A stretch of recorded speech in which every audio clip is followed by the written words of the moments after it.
नमस्कार. शेतकरी राजा आणि हवामान अंदाज या युट्यूब चॅनलमध्ये मी ऋषी आहेर आपले सर्वांचे स्वागत करीत आहे.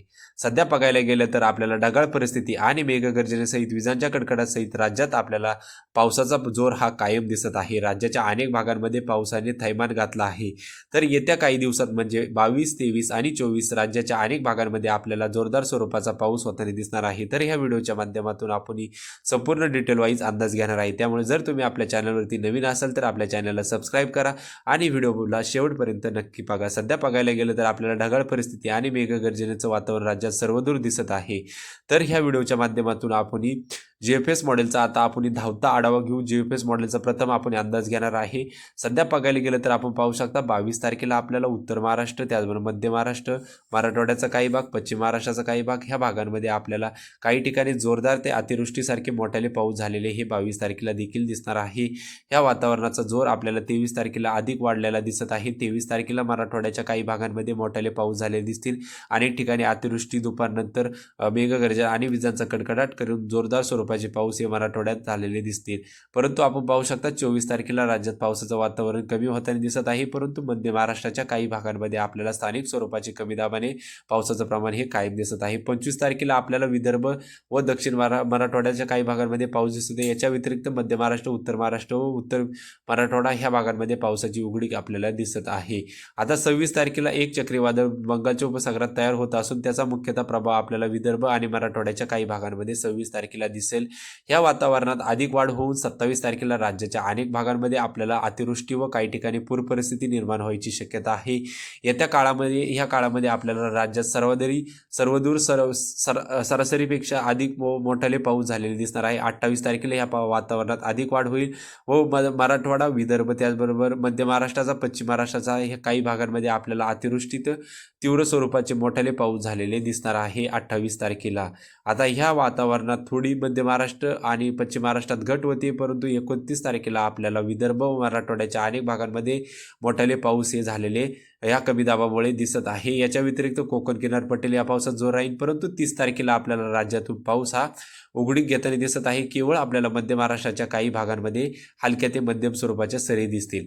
आता ह्या मॉडेलचा अंदाज आपण गावा व जिल्ह्यावाईज देखील घेऊ, कारण की शेतकऱ्यांना सर्वदूर अंदाज पोहोचणं तितकंच गरजेचं असतं.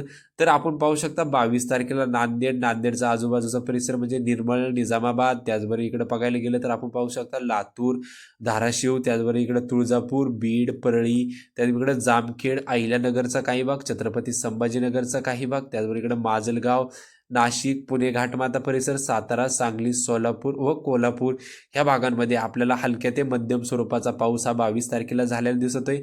त्याचबरोबर दुपारनंतर ह्या वातावरणात अधिक वाढ होईल व दुपारनंतर आपल्याला पश्चिम महाराष्ट्र व मध्य महाराष्ट्राचा जो काही भाग आहे या भागांमध्ये अतिवृष्टीसारखे मोठ्याले पाऊस झालेले दिसेल.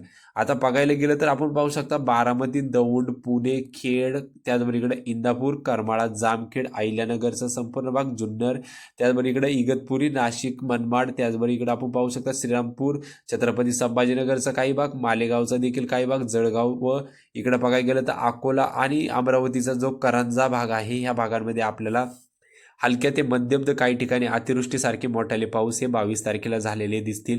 ह्या वातावरणात आता कितपत वाढ होती व ह्या वातावरणात कसे बदल होतील ते आपल्याला वेळोवेळी कळवलेच जातील.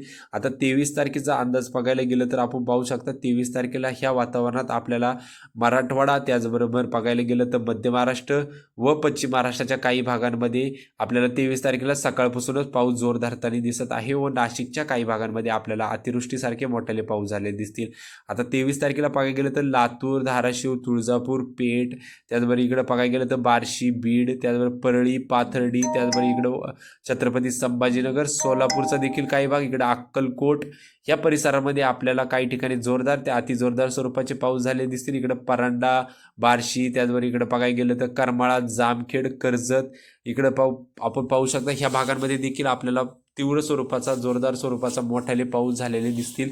आता पाथर्डी, अहिल्यानगरचा देखील संपूर्ण भाग, राहुरी, त्याचबरोबर इकडे घोडेगाव, त्याचबरोबर घारगाव, संगमनेरचा संपूर्ण भाग येतो, नाशिक, त्याचबरोबर इगतपुरी, त्र्यंबकेश्वर ह्या अनेक भागांमध्ये आपल्याला अतिजोरदार स्वरूपाची तर काही ठिकाणी अतिवृष्टी देखील होण्याची शक्यता आहे. आता 23 तारखेला गोदावरी नदीला पुन्हा पूर परिस्थिती निर्माण व्हायची शक्यता आपल्याला ह्या मॉडेलने दाखवली आहे.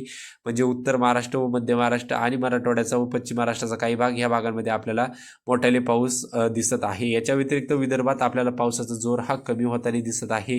आता ह्या 24 तारखेला राज्यात पावसाच्या वातावरणात आपल्याला मोठ्या प्रमाणात घट दिसत आहे. 24 तारखेला आपल्याला राज्यात हलकी व मध्यम स्वरूपाची उघड दिसणार आहे. मी असं का बोलते, कारण की शेतीसाठी शेतीतली जी कामं असणार आहे ती शेतकऱ्यांनी येत्या 24 व 25 तारखेला आवरून घ्यायची आहे. कारण की 26 तारखेनंतर तुम्हाला 3 ते 4 दिवस राज्यात पाऊस हा कामं करून देणार नाही. कारण की जी बंगालच्या उपसागरात एक चक्रीवादळ निर्माण होते त्याचं रूपांतर हे डिप्रेशनमध्ये झाल्यामुळे आपल्याला राज्यात पावसाचा थैमान हा 26 तारखेपासूनच सुरू झालेला दिसेल. आता 26 तारखेला प्रथम आपल्याला आपलं नागपूर, त्याचबरोबर इकडे नांदेड, अकोला ह्या भागांमध्ये आपल्याला याचा प्रभाव जाणवायला सुरू होईल.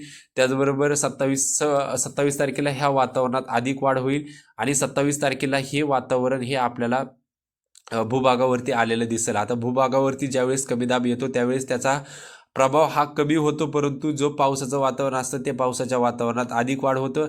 आता 27 तारखेला आपण पाहू शकता पश्चिम महाराष्ट्राच्या काही भागांमध्ये आपल्याला अतिवृष्टी झालेली दिसते. त्याचबरोबर सोलापूर, नांदेडचा देखील त्याचबरोबर काही परिसर आहे.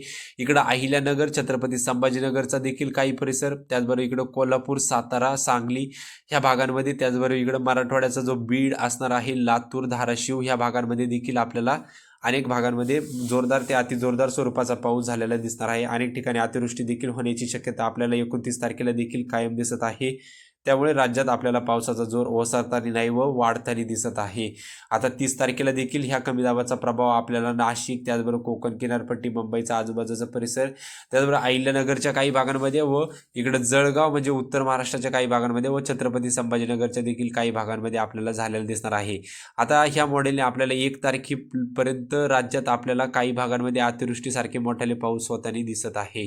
आता 1 तारखेनंतर आपल्याला मान्सूनची माघार ही जलद गतीने होताना दिसणार आहे. कारण की आपण पाहू शकता की जे कमी दाब हे आपल्याला बंगालच्या उपसागरात तयार होताना दिसत आहे त्यांचा मुख्यतः प्रभाव हा आपल्याला आता महाराष्ट्र व दक्षिण भारतापुरतेच मर्यादित राहिलेले दिसत आहे. त्यांचा मुख्यतः प्रभाव आपल्याला उत्तर महाराष्ट्रात आता भारतात जाताना दिसत नाहीये.